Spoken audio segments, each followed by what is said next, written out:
Donc actuellement, les physiciens théoriciens travaillent sur plusieurs voies d'approche pour tenter d'unifier l'ensemble des interactions fondamentales. La théorie des cordes, on en parle beaucoup, mais ce n'est pas la seule.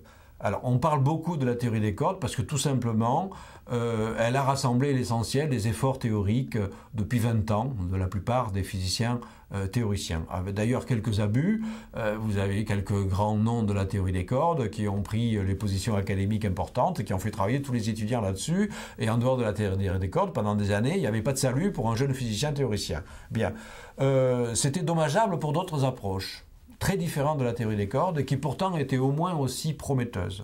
Alors moi, je partage l'avis de certains de mes amis et collègues sur le fait que finalement, au bout de 25 ou 30 ans de travail sur la théorie des cordes, on n'a pas tellement progressé.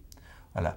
En revanche, il y a au moins une autre piste qui se développe beaucoup aujourd'hui, et que je trouve en fait beaucoup plus profonde et beaucoup plus intéressante. Ça s'appelle la gravité quantique à boucle. Alors que cache ce terme un peu compliqué, en fait ça cache en fait une idée plus simple et plus naturelle.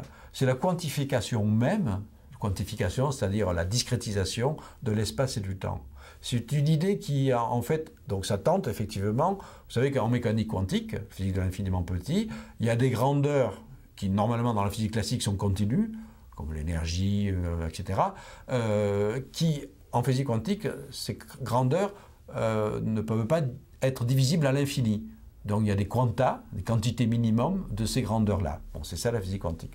On se dit que dans la relativité générale, eh bien, la gravitation, qui est donc une interaction, c'est en fait une courbure de l'espace-temps. C'est une propriété géométrique de l'espace-temps.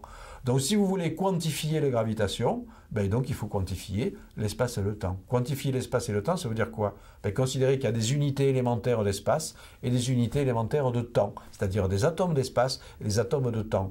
Ça change la perspective du tout parce que ça veut dire qu'on ne travaille plus sur un espace-temps donné, continu, etc., dans lequel éventuellement il y a des dimensions supplémentaires, des cordes qui vibrent, mais on travaille sur une texture non continue,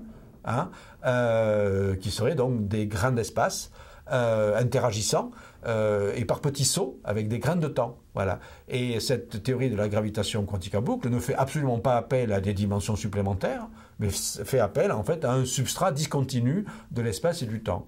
Et aujourd'hui, les premiers résultats théoriques de ce modèle-là sont au moins aussi prometteurs, sinon plus, que la théorie des cordes. Par exemple, ça élimine les singularités, il n'y a plus de quantité infinie lors de l'effondrement gravitationnel pour former un trou noir, il n'y a plus de singularité au Big Bang, donc on imagine qu'il y a un avant Big Bang, avec un univers antérieur qui rebondit sur l'atome d'espace, au lieu de s'effondrer, et donne lieu à d'autres cycles d'univers, et tout un ensemble de résultats extrêmement intéressants.